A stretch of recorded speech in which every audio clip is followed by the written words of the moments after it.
جیسے دودھ کے ساتھ دودھ کی سفیدی جڑی ہوئی ہے اور شہد کے ساتھ شہد کی مٹھاس جڑی ہوئی ہے، ایسے ہی نبی کریم صلی اللہ علیہ وآلہ وسلم کے مبارک طریقوں کے ساتھ دونوں جہانوں کی کامیابی جڑی ہوئی ہے۔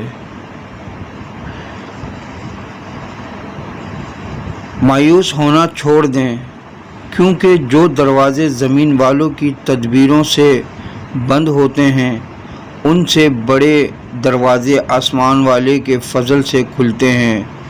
ایسا کچھ نہیں جو رب سے پوشیدہ ہو، اور ایسا بھی کچھ نہیں جو اس کے اختیار سے باہر ہو۔ زندگی میں پریشانیوں کا ایک ہی حل ہے، اللہ سے بات کریں، اللہ سے مانگیں، اللہ پر چھوڑ دیں اور اللہ پر بھروسہ کریں۔ ویڈیو اچھی لگے تو لائک کریں، کامنٹس کریں، شیئر کریں اور میرا یوٹیوب چینل سبسکرائب کر کے بیل آئیکن کا بٹن دبائیں تاکہ ایسی اچھی ویڈیو آپ کو متواتر مل سکے۔